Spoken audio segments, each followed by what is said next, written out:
Verse 8 now. After he has done that, he took upon himself the nature of a servant, and being found in fashion as a man, he humbled himself and became obedient unto death, even the death of the cross. Look at the things he did. He submitted himself. Yes, I don't mind. I'm ready to die for these people. Now, because of what he did, look at what God now did back for him from verse 9. Wherefore, God also has highly exalted him and what? And given him a name above every other name. Now, look at the reward of God. God now gave him a name because of what he did. Now, it shows us that if you are trusting God for the fruit of the womb, you don't get your answer on the platform of prayer. You don't answer where? On the platform of prayer. Let's just be praying. Let's just be praying. Let's just be praying. Now, look at the case of Hannah. You know, she was praying. All the while she was praying, there was no answer. But when she decided to render service, she now said, oh Lord, you know what? Let's enter into an agreement. If you are going to give me a son, I will make sure that that son will serve as a priest in your house. Now, that son will serve as a priest, and God needed a priest. Now, it shows you that the fruit of the womb is a gift, a reward for service. Now, what's the fruit of the womb? Reward for service. I want to hear you loud. What's the fruit of the womb? Reward for service. One more time. You can do it better. One more time. So, anyone that is trusting God, valuable thing, hear me, like the fruit of the womb, go and invest yourself in the things of God.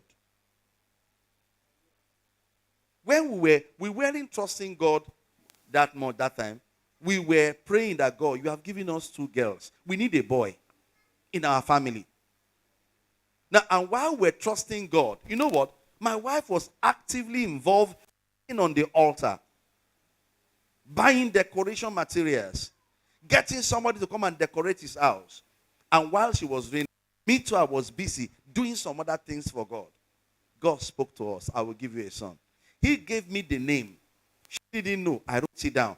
God gave her a name after she finished decorating the altar. And do you know, the boy is here now. If you are trusting God for fruit of the womb, don't be stingy to God. Use your time and resources to serve. No pastor has the anointing to give you a child, except God tells him to tell you. Hello? That's why I can say it boldly. The children God has given to me are reward of service. He said the fruit of the womb is his reward. The fruit of the womb is his reward. The fruit of the womb is his reward. And we've seen what reward is. Valuable thing given for an act. That's why you see that in some companies, at the end of the year, you know, I and my wife were discussing last week, and we're just talking that, okay, some of our staffs, at the end of the term, what are we going to do? Best staff of the year. You know, we're just talking. Our staff doesn't know that we are somewhere discussing what we are going to give to best staff of the year. I know somebody will hear that now and begin to do eye service. We have already chosen the person. It's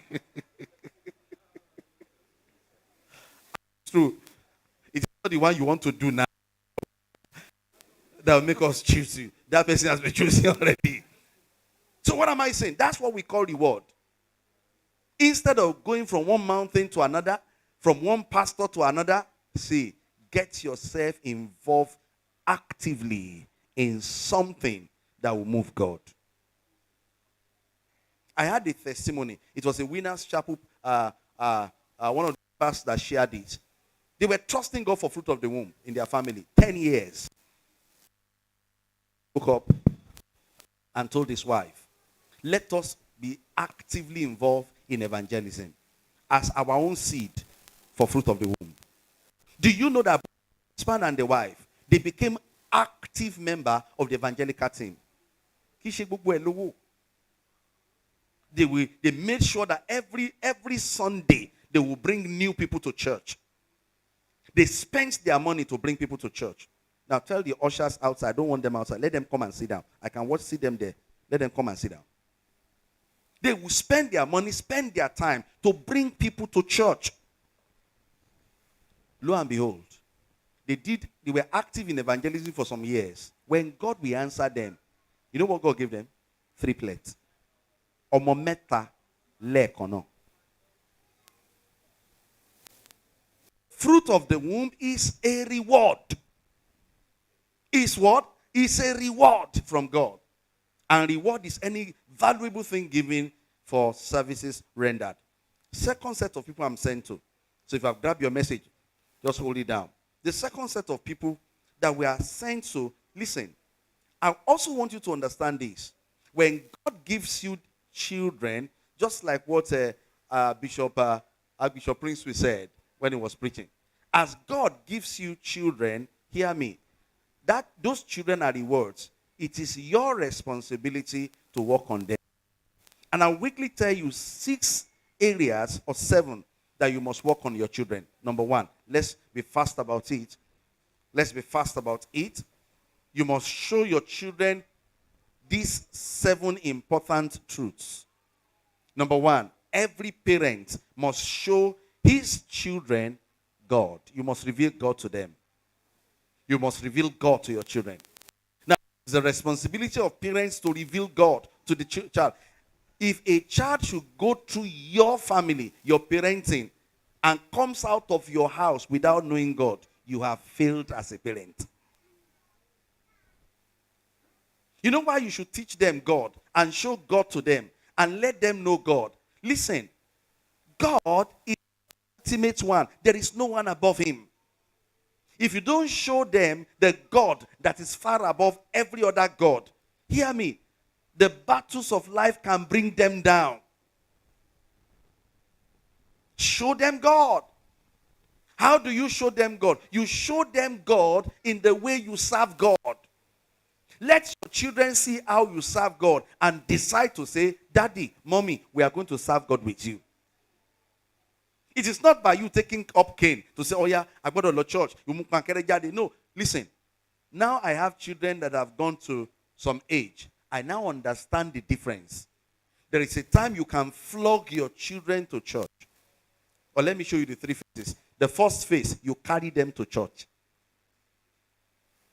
All these young babies, you carry them, don't have choice. Abi? There is another time, if they refuse carriage, you flog them. Are you not ready? Are you not ready? But listen, when they get to some age, you can't flog them. You can't carry them.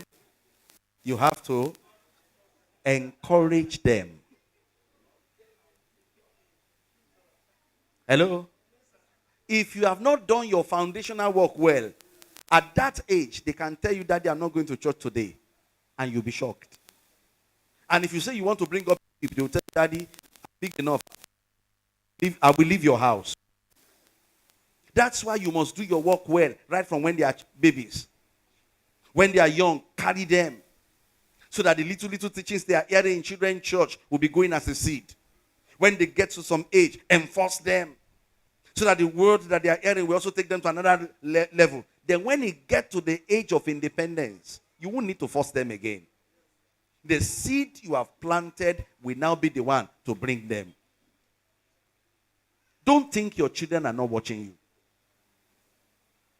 So what's the first thing you must show them? You must show them God. Number 2, very, very important. Show them what I call the law of focus. The law of focus.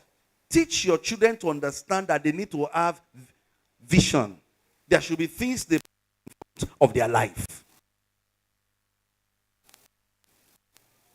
Teach them. How do you teach them? Begin to show them in what they should be. What is your dream? Where are you going? In the next 10 years, what do you hope to achieve? Help them to see it. You know why you should help them to see it? Focus is what makes them focused. Tí wọn bá níbi kankan tó ń lọ, ṣe rí gbogbo ọ̀nà máa di ọ̀nà fún wọn. So teach them too. You must teach them how to focus. And how do you teach them? Teach them by your own life. MC, you have focus. That daddy and mommy are not just living their life anyhow as they see.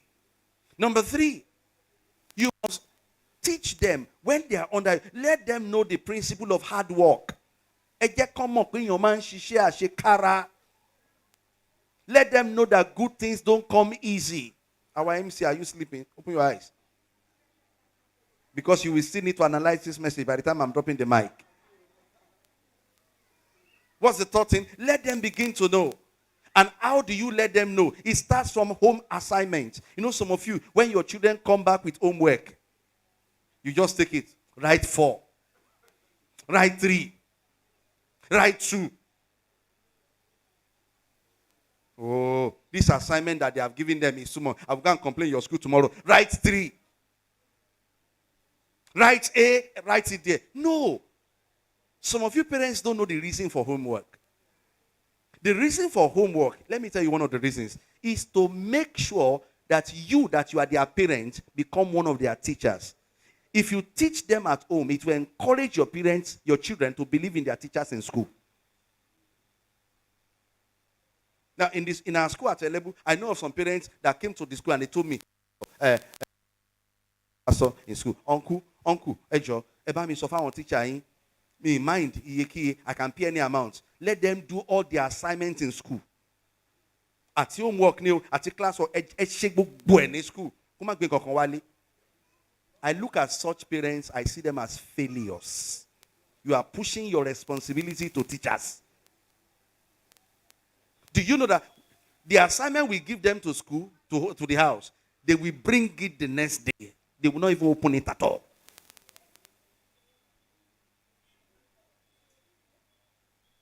Impact hard work in them. Let them know.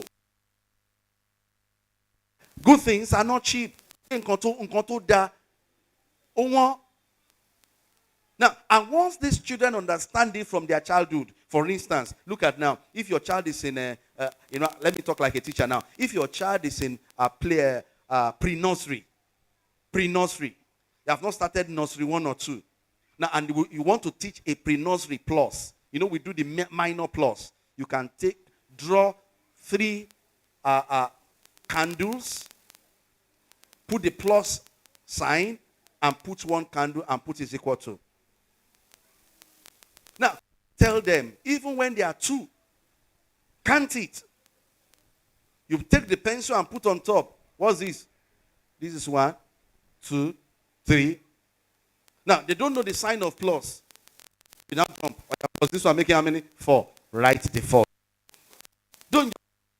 I did the 4. Write 4. Write 5. Oh, write 6. I know how today's parents do. The phone will be in their hand. 2.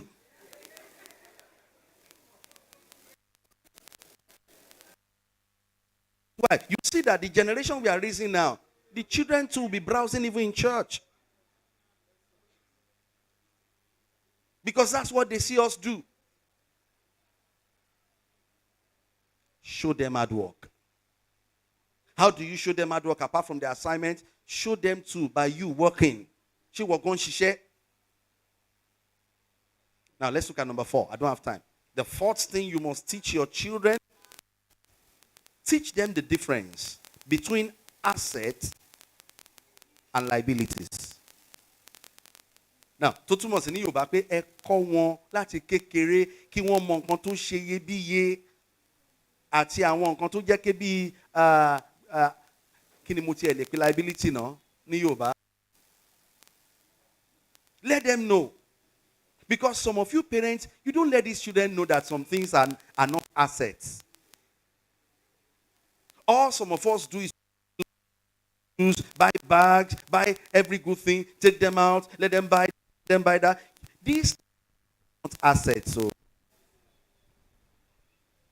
let your children begin to know from now. These things are not assets. So if they grow up with that understanding, I put on Gucci shoe, I put on what do you call Ferrari shirt. If they grow up with that mentality, they won't know the difference between assets and liabilities.